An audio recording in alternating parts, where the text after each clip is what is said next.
Et c'est parti pour un nouveau coup de main pour l'emploi avec vous, Jérôme Laverny. Bonjour Jérôme. Bonjour Benjamin. Alors, ce matin, focus sur un organisme de formation avec un secteur clé qui plus est à l'approche de l'été.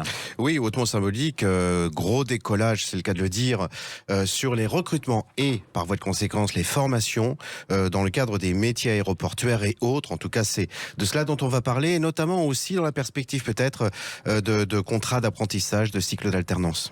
Et on en parle tout de suite avec, on ouvre la porte de Camas Formation avec Christelle Elfella, directrice pôle alternance, donc directrice des centres Île-de-France de Camas Formation. Bonjour. Bonjour. Et bienvenue sur Sud Radio, effectivement, pour ce secteur clé, je le disais, d'autant plus à l'approche de l'été, celui de l'aéroportuaire. Peut-être l'occasion de faire un point pour commencer sur les offres d'emploi en alternance que vous avez justement dans ces métiers-là. Oui, comme vous le savez, actuellement, le monde aéroportuaire est en plein recrutement puisqu'il y a plus de 4000 postes sur l'Île-de-France, sur les 2 aéroports franciliens.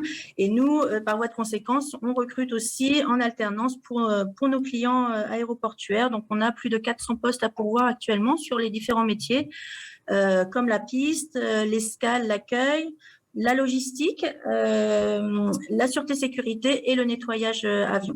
Oui, parce que c'est vrai que quand on regarde au niveau de l'actualité, le nombre de passagers a explosé dans les aéroports parisiens ces derniers jours. C'est quelque chose que vous ressentez du coup directement. Ça a été peut-être prévu un petit peu en amont aussi, ce retour massif dans les aéroports?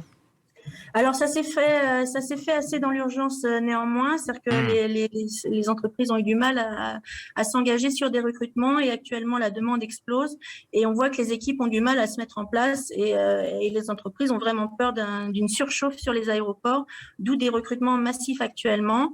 Ils ont aussi perdu un bon nombre d'équipes pendant la période de Covid et là ils ont vraiment une volonté de reconstruire de belles équipes avec du coup des formations en amont pour que les gens soient opérationnels sur terrain durant l'été.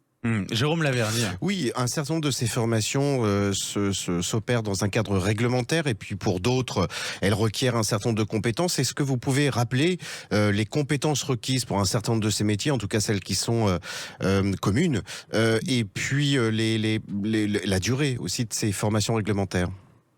Alors actuellement, nous, ce que l'on propose sont des contrats de 6 à 12 mois selon les entreprises.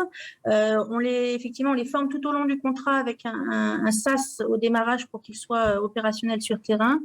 Donc il y a des formations techniques pour la piste et des formations sûreté, bien sûr, qui sont obligatoires pour tous les personnels au sol. Il faut qu'ils soient sensibilisés à la sûreté aéroportuaire, le transport des marchandises dangereuses et la sécurité en piste.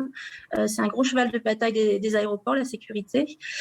Et puis après, selon les métiers, on va être sur l'accueil passager où on va parler des techniques relationnelles, de l'anglais bien sûr, l'accueil passager tout au long du parcours de formation. Alors un petit commentaire quand même à l'adresse de nos auditeurs qui parfois pour certains d'entre eux demandent des financements de formation. Franchissez les portes d'organismes de formation comme Camas Formation où vous allez avoir un triple gain en fait. Une formation gratuite, une formation qui va vous permettre de continuer à être rémunéré et puis un premier pas dans une entreprise qui va pouvoir se projeter un petit peu dans l'avenir. Alors certains de ces emplois sont saisonniers mais néanmoins un passage dans le secteur aéroportuaire, est-ce que c'est positif hors secteur aéroportuaire? Alors complètement. Déjà, effectivement, comme je vous disais, les entreprises veulent reconstruire des équipes, donc il y a des belles carrières à sur faire le long terme. dans ce monde aéroportuaire, voilà.